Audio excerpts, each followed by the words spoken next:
Voici la question du jour, chers auditeurs. Comment est-ce que je dois me comporter envers ceux qui me font du mal? La parole de Dieu va nous donner la réponse aujourd'hui même, à l'émission À travers la Bible.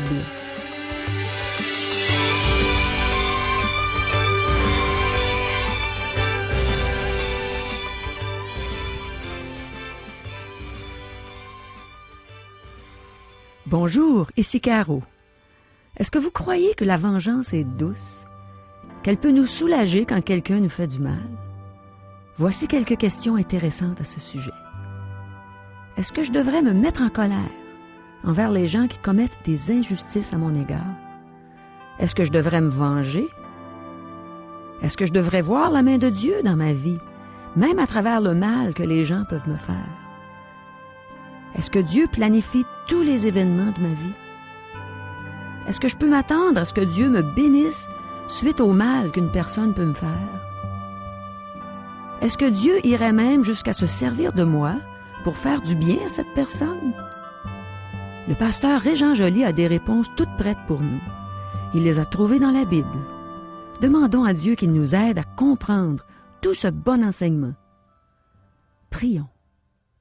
Ô Seigneur mon Dieu, tout être humain a un moment donné dans sa vie où quelqu'un lui fait du mal. On voudrait savoir comment se comporter dans des circonstances comme ça, mon Dieu. Il y a juste toi qui peux nous instruire et nous montrer la voie à suivre. Alors on s'attend à toi aujourd'hui, encore une fois. Amen. À toi, Régent. Merci, Caro, pour toutes ces bonnes questions en rapport avec notre texte d'aujourd'hui. Sans plus tarder, allons directement dans notre lecture, chapitre 44, les versets 25 jusqu'à 28. Nous lisons, « Notre Père a dit, « Retournez, achetez-nous un peu de vivres. » Nous avons répondu, « Nous ne pouvons pas descendre, mais si notre jeune frère est avec nous, nous descendrons, car nous ne pouvons pas voir la face de cet homme, à moins que notre jeune frère ne soit avec nous. Ton serviteur, notre Père, nous a dit, « Vous savez que ma femme n'a enfanté 2 fils. L'un étant sorti de chez moi, je pense qu'il a été sans doute déchiré, car je ne l'ai pas revu jusqu'à présent. » Ici, nous devons prendre le temps de noter quelques points. C'est Judas lui-même qui va résumer ces faits. Nous pouvons voir que Jacob a été trompé et Joseph s'en rend compte maintenant alors qu'il apprend l'histoire que ses frères ont inventée après l'avoir vendue. Le discours de Judas tient un peu d'une confession. Jusqu'ici, les frères avaient dit qu'il y en avait un qui n'est plus, mais ils n'avaient jamais donné de détails. Notre foi se manifeste lors d'un décès. Nous voyons aussi que même si Jacob grandit en grâce, il a encore du chemin à faire, comme chacun d'entre nous. Plutôt que de s'appuyer uniquement sur Dieu, il s'appuie sur son jeune fils. C'est pourquoi il en serait mort si un malheur était arrivé à Benjamin. De nos jours, il y a des chrétiens dont la foi en Dieu est manifeste à l'occasion du décès d'un être cher. D'autres sont complètement dévastés par la mort de cet être cher. Qu'importe à quel point vous aimiez le décédé, si vous êtes un enfant de Dieu, et s'il l'est, vous allez vous revoir dans l'éternité. Quelle espérance! Celui qui marche selon la foi ne sera pas complètement dévasté lors d'une telle épreuve. Nous voyons que Jacob a encore du progrès à faire, mais nous voyons qu'il croit dans la grâce. Revenons à notre texte. Genèse 44, les versets 29 à 34. « Si vous me prenez encore celui-ci, et qu'il lui arrive un malheur, vous ferez descendre mes cheveux blancs avec douleur dans le séjour des morts. Maintenant, si je retourne auprès de ton serviteur, mon père, sans avoir avec nous l'enfant à l'âme duquel son âme est attachée, il mourra, en voyant que l'enfant n'y est pas, et tes serviteurs feront descendre avec douleur dans le séjour des morts les cheveux blancs de ton serviteur, notre père. Car ton serviteur a répondu pour l'enfant, en disant à mon père, « Si je ne le ramène pas auprès de toi, je serai pour toujours coupable envers mon père. Permets donc, je te prie, à ton serviteur, de rester à la place de l'enfant comme esclave de mon Seigneur, et que l'enfant remonte avec ses frères. Comment pourrais-je remonter vers mon père si l'enfant n'est pas avec moi? Ah, que je ne vois point l'affliction de mon père! » Quelle belle image de la personne de Christ! Remarquez à quel point Judas se soucie de son vieux père. Judas parle toujours au nom du groupe, donc les autres frères auraient aussi prononcé ces merveilleuses paroles. Joseph les a éprouvées, et nous voyons que Judas est prêt à prendre la place de Benjamin.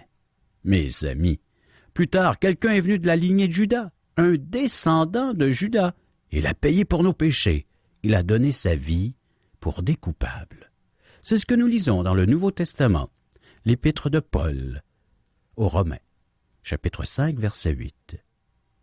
Mais Dieu prouve son amour envers nous en ce que, lorsque nous étions encore des pécheurs, Christ est mort pour nous. Christ a pris la place de coupable. Judas est prêt à prendre la place de Benjamin. Ceci nous amène au chapitre 45 du livre de la Genèse, où nous trouvons la suite de ces événements. C'est dans ce chapitre que Joseph révèle son identité à ses frères et qu'il s'identifie à eux. Lisons le premier verset. Joseph ne pouvait plus se contenir devant tous ceux qui l'entouraient. Il s'écria « Faites sortir tout le monde !» Il ne resta personne avec Joseph quand il se fit connaître à ses frères. Joseph pleura, mais cette fois-ci, il ne put sortir de la pièce. Il se mit à pleurer abondamment. Mais il est le seul à comprendre pourquoi. Tous les autres se demandent ce qui se passe. Ni ses frères, ni les serviteurs égyptiens de Joseph ne savent pourquoi il pleure. Maintenant, Joseph demande aux gens de sortir. Joseph était seul avec ses frères lorsqu'il se fit reconnaître. Quelle retrouvaille à laquelle nous assistons! Joseph qui retrouve ses frères après presque 23 ans de séparation. Quelle merveilleuse retrouvaille! Ce n'était pas une simple poignée de main, mais une étreinte, une embrassade, une empoigne, presque tellement cette rencontre est intense. On comprend tout à fait que Joseph ait pleuré toutes les larmes de son corps. Il avait 23 ans d'émotion et de serrement de cœur comprimés dans ses entrailles. Comme nous l'avons dit la dernière fois, un jour vient où Christ se fera connaître à ses frères. Il est venu une première fois, et les siens ne l'ont pas reçu, mais ils l'ont crucifié. Mais un jour, il reviendra une deuxième fois, et il se fera connaître à ses frères. Ils lui demanderont ce que sont ces plaies qu'il a aux mains. Il répondra qu'elles furent faites dans la maison de ses amis. Ce jour-là, il se fera connaître à ses frères. Il y aura une fontaine de purification aménagée à Jérusalem même.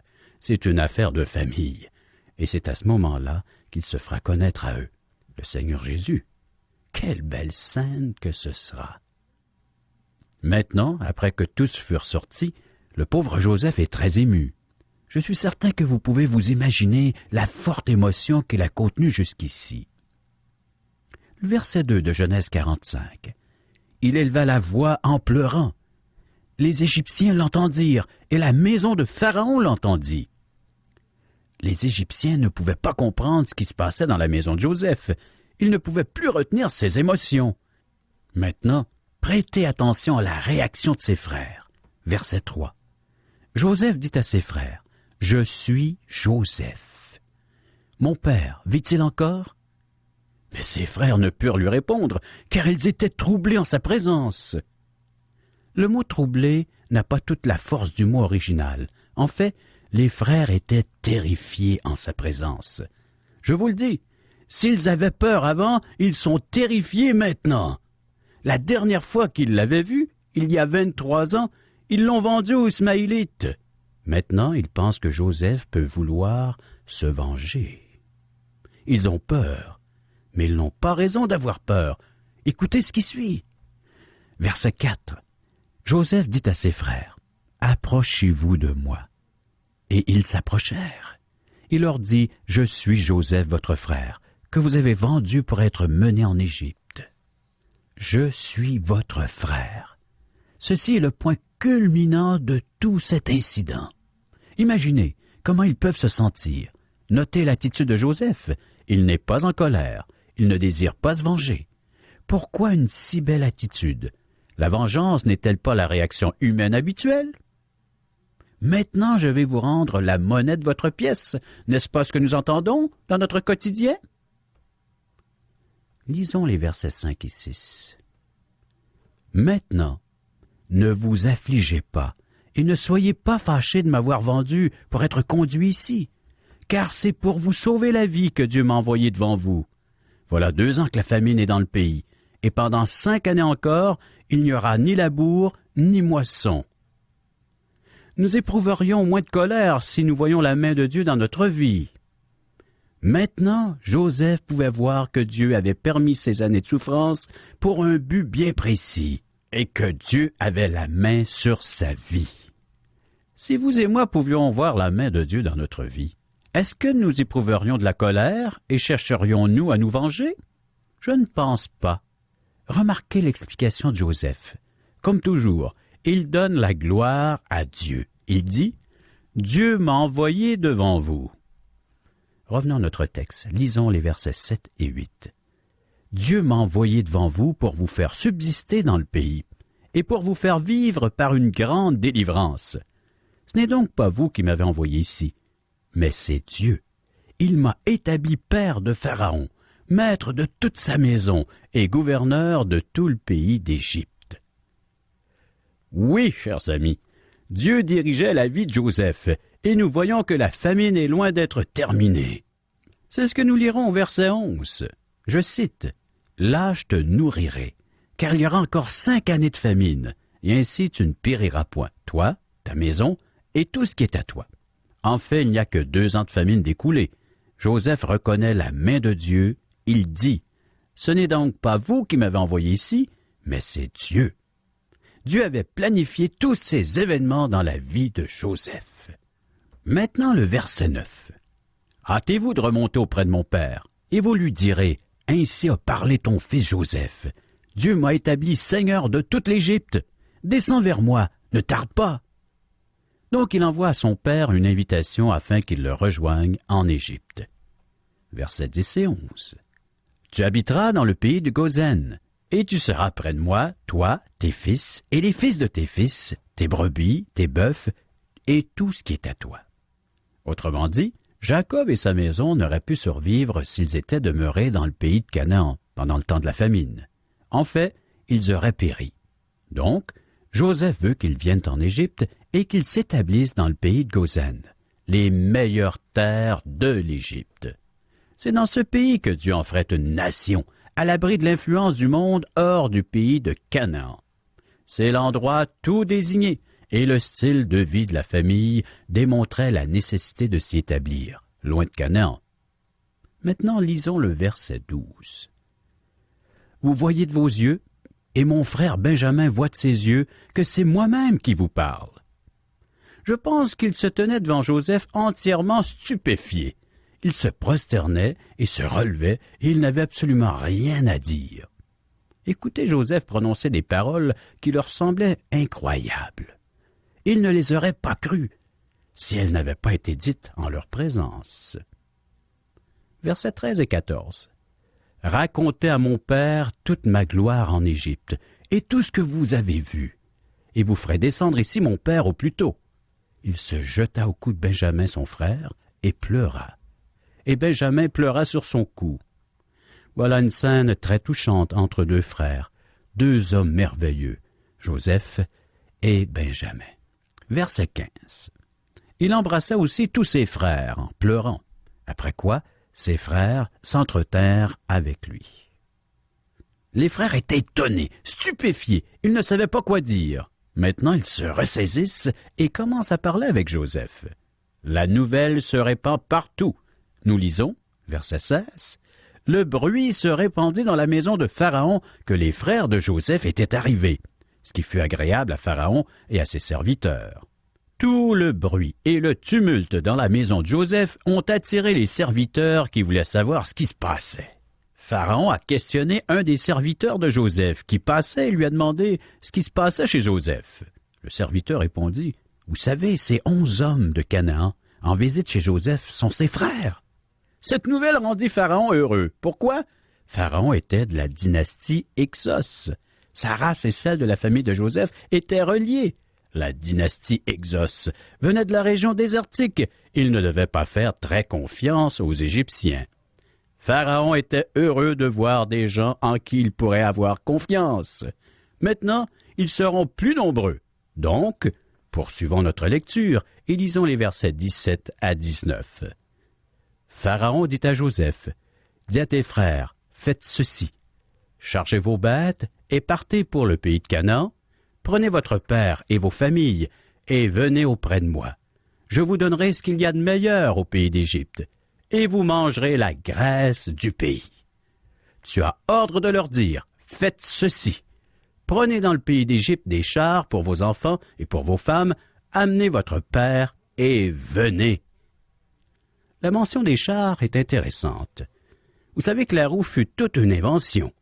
La population de Canaan n'utilisait pas encore de chars, mais la science égyptienne était plus développée. Pharaon ajoute, verset 20, « Ne regrettez point ce que vous laisserez, car ce qu'il y a de meilleur dans tout le pays d'Égypte sera pour vous. Inutile de rien apporter, nous vous fournirons tout ce dont vous avez besoin. Carte blanche. » Nous allons terminer ce texte de Genèse 45 en lisant ces versets de 21 à 28. Les fils d'Israël firent ainsi.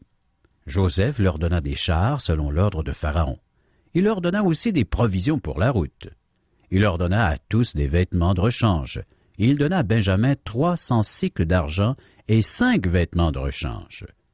Il envoya à son père 10 ânes chargés de ce qu'il y avait de meilleur en Égypte, et 10 ânesses chargées de blé, de pain, de vivres pour son père pendant le voyage. Puis il congédia ses frères, qui partirent, et leur dit, « Ne vous querellez pas en chemin. » Ils remontèrent de l'Égypte, et ils arrivèrent dans le pays de Canaan, auprès de Jacob leur père. Ils lui dirent, « Joseph vit encore, et même c'est lui qui gouverne tout le pays d'Égypte. » Mais le cœur de Jacob resta froid, parce qu'il ne les croyait pas. Ils lui rapportèrent toutes les paroles que Joseph leur avait dites. Il vit les chars que Joseph avait envoyés pour le transporter. C'est alors que l'esprit de Jacob, leur père, se ranima. Et Israël dit, « C'est assez.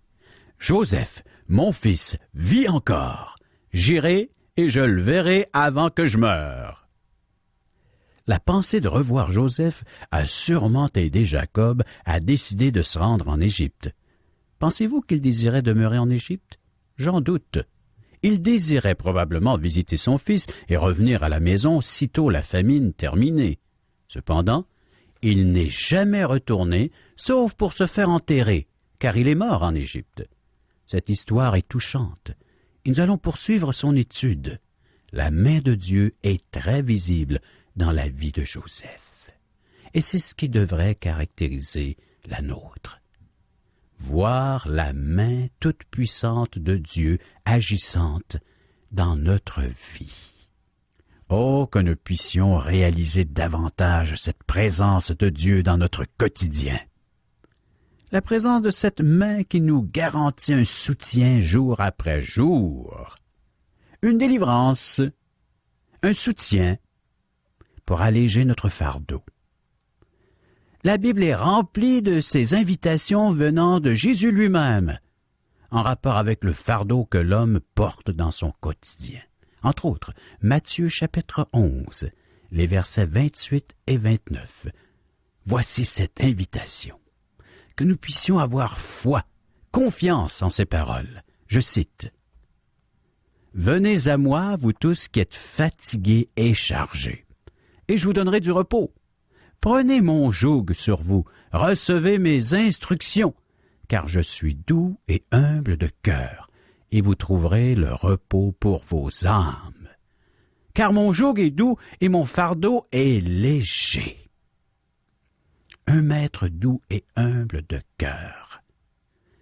N'est-ce pas ce parallèle que nous avons vu, que nous avons mentionné tout au long de cette histoire, de ce chapitre concernant la vie de Joseph, où il a pu déclarer à ses frères, « Ce n'est pas vous qui m'avez placé ici, mais bel et bien Dieu qui a permis que je sois maintenant celui qui peut vous délivrer, alléger et vous apporter la vie, même la vie. Sinon, c'était la mort certaine de rester loin de l'Égypte, dans cette situation de famine. Jésus déclare la même chose aujourd'hui.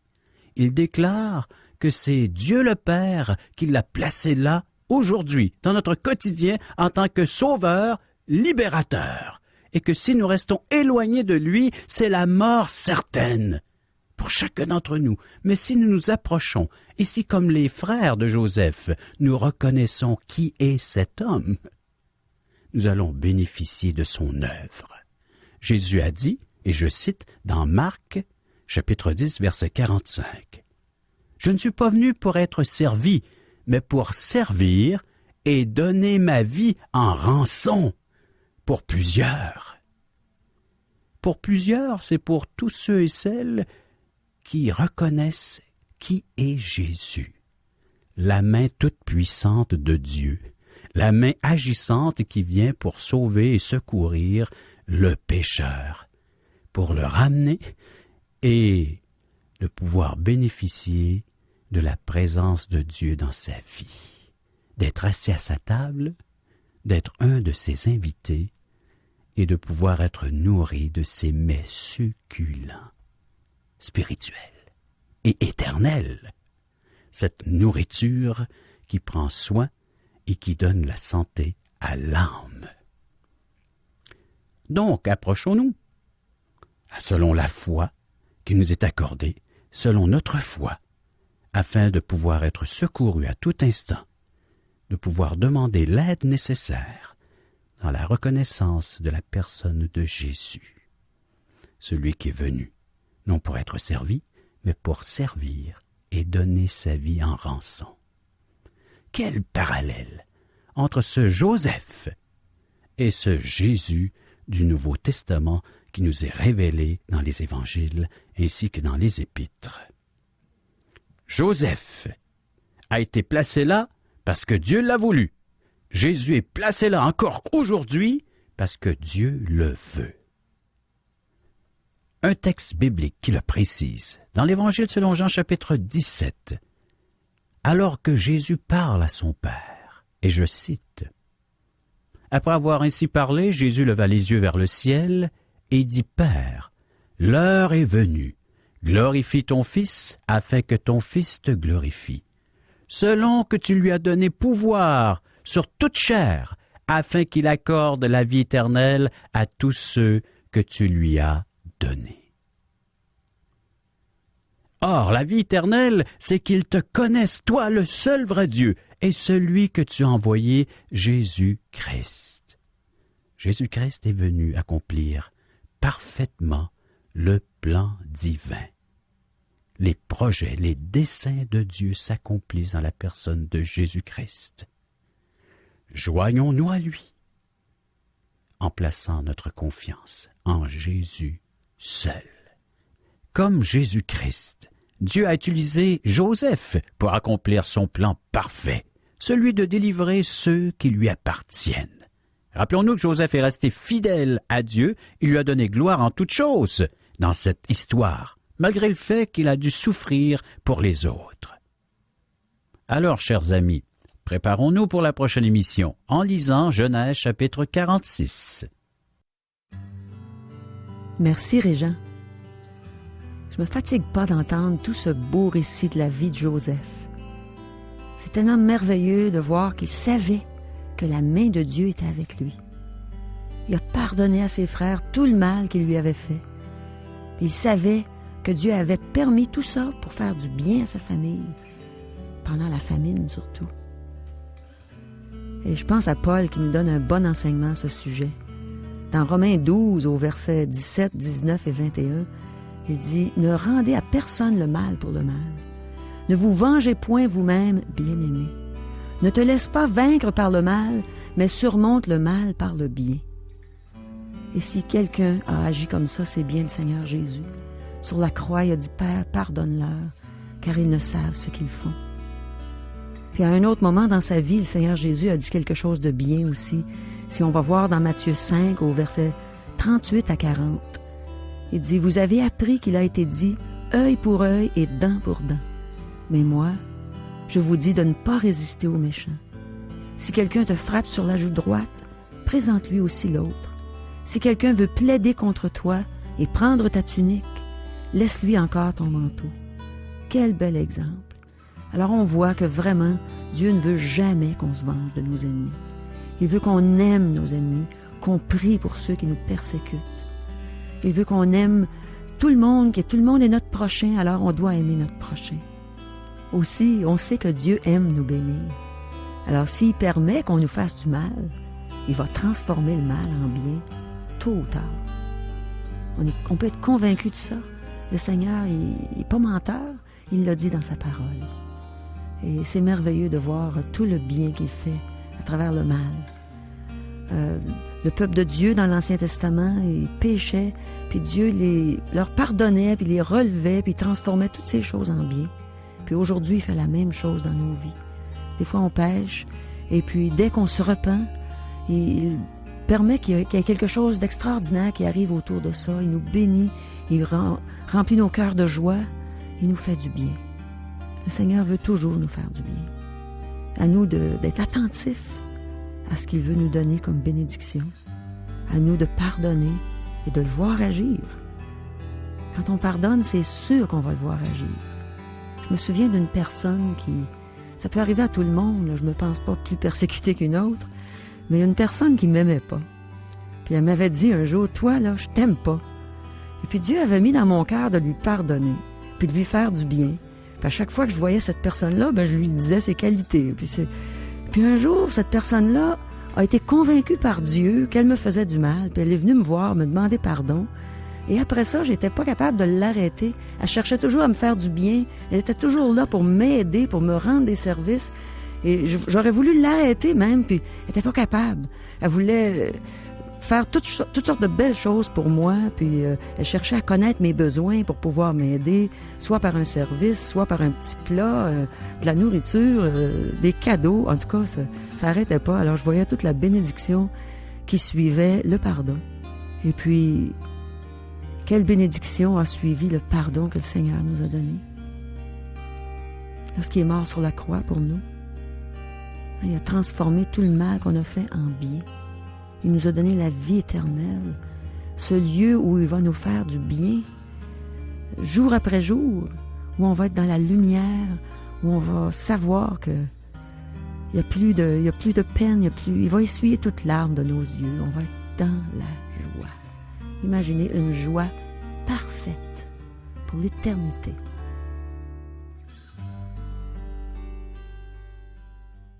Vous avez des commentaires? Des questions? Vous aimeriez savoir ce que la Bible a à dire sur tel ou tel sujet? Écrivez-nous. Vous pouvez recevoir par le fait même des cours bibliques que nous offrons tout à fait gratuitement, ainsi que des invitations à assister à l'un de nos merveilleux déjeuners de l'espoir offerts à la grandeur du Québec, où vous pourrez entendre des témoignages de vie transformées par le message de la Bible. Pour en connaître les dates et les endroits où auront lieu ces déjeuners, pour nous rejoindre, un des membres de l'équipe d'Aujourd'hui l'Espoir est disponible à recevoir vos commentaires. Vous composez le numéro de téléphone suivant, 1-877-l'Espoir, 1-877-l'Espoir, ou via notre site Internet www.espoir.ca, ou bien vous nous écrivez à Aujourd'hui l'Espoir, 6640 3e Avenue Ouest, Charlebourg, Québec, le code G1H 6H4. Ici Régent Joly, bonne fin de semaine et à lundi.